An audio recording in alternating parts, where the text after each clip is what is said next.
এই মাম্মাম, তুমি কোথায় যাচ্ছ? একা একা যে ট্রেনে উঠে পড়লে, আমরাও তো যাবো সাথে। এই যে অন্নপ্রাশনের কার্ড, তো আমরা সবাই রেডি হয়ে আজকে যাব অন্নপ্রাশনে। তো সেখানে আমার পুচকু মাম্মামের আজকে অন্নপ্রাশনে আমরা যাচ্ছি। দেখো আমার মাম্মামের লুকটা দেখো, সে দারুণ করে সেজেছে। আর সাথে রয়েছে মাম্মামের পাপা। আমরা তিনজন মিলে আজকে একসাথে রেডি হয়ে চলে যাব কোথায়? চরণ। সেই সাউথের দিকে একটা স্টেশনের নাম চরণ। তো দেখো মহারাজ মশাই সকালবেলা টিফিন করে নিল ঘরে, আর মাম্মাম গরমে হাওয়া খাচ্ছে। ব্যাস রেডি হয়ে আমরা বেরিয়ে পড়লাম বাড়ির থেকে। এইবার কর্তামশাই বলছে এখান থেকে একবারে গিফটটা প্যাক করে নি। তাই দোকান থেকে গিফট কিনে গিফট একবারে প্যাক করে আমরা হাঁটতে হাঁটতে চললাম বাজারের মধ্যে দিয়ে বাস স্ট্যান্ডে। সেখানে গিয়ে আমরা অধীর আগ্রহে অপেক্ষা করছি বাসের জন্য, যে কখন বাস মহারাজ আসবে এবং সেই মহারাজ আমাদেরকে উড়িয়ে উড়িয়ে নিয়ে যাবে স্টেশন ট্রেন ধরার জন্য। তো চলে এসছে বাসে করে আমরা চলে এসছি বিধাননগর স্টেশনে। বাস বিধাননগর স্টেশনে এসে তো দেখি টিকিটের লাইন পড়েছে, এবং সেটা অনেকটা বড় লাইন। যাই হোক, টিকিটের লাইনে গিয়ে টিকিট কেটে নিলাম একবারে আপ ডাউন। টিকিট কেটে আমরা স্টেশনের চলে আসলাম। বা স্টেশনে এসেই দেখি ট্রেন ঢুকে গেছে। আনন্দের সাথে আমরা ট্রেনে উঠে পড়লাম এবং শিয়ালদা গিয়ে দেখি বাপরে বাপ কি ভিড়। দেখো শিয়ালদা স্টেশনে আমরা নামছি, লোকের ওঠা নামা দুটোই কমপ্লিট হয়ে যাক, তারপরে আমরা নামবো। ব্যাস শিয়ালদা স্টেশনের সাউথ প্ল্যাটফর্মে গিয়ে দেখি এই যে বড় বড় ফ্যানগুলো ঘুরছে, দেখে মনে হচ্ছে না হাওয়া গায়ে লাগবে না, কিন্তু তোর হাওয়া ভীষণ পরিমাণে গায়ে লাগছে। দেখো এই হাওয়া খাওয়ার জন্য মানুষ এখানে ভিড় করে দাঁড়িয়েছে। কি করবে বলো, এতটা গরম পড়েছে। তারপরে তারা সেখান থেকে দাঁড়িয়ে পেপার দেখছে, আর আমার মাম্মাম আনন্দে নাচানাচি শুরু করেছে। ব্যাস আমরাও চলে এসেছি প্ল্যাটফর্মে সাউথে 17 নম্বর প্ল্যাটফর্মে বসে আছি ট্রেনের জন্য।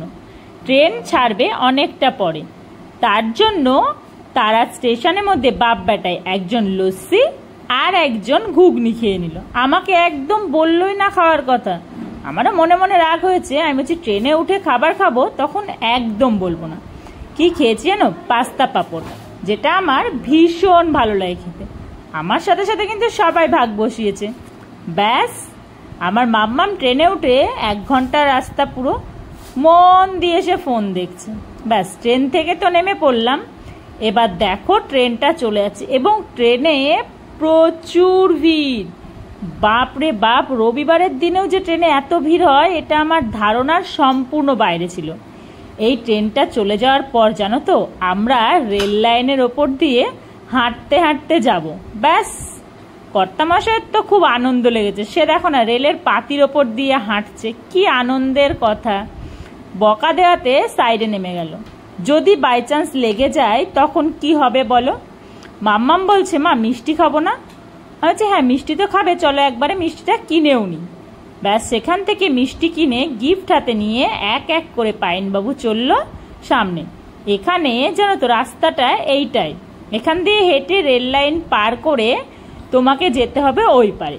দেখো আমরা এক এক করে রেল পার হয়ে নিচ্ছি, মাম্মাম আর আমি রেল লাইন পার হচ্ছি। অনেক দিন পরে রেল লাইন পার হয়ে এইভাবে আমরা যাব ভ্যানে করে সেই পুচকুর অন্নপ্রাশনে।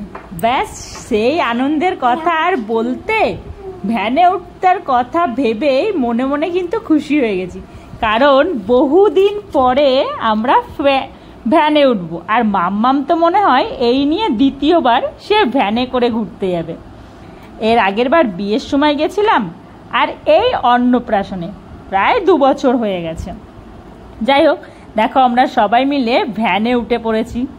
ভ্যানের মধ্যে উঠে আমরা চলে যাচ্ছি একদম কোথায় বলো তো?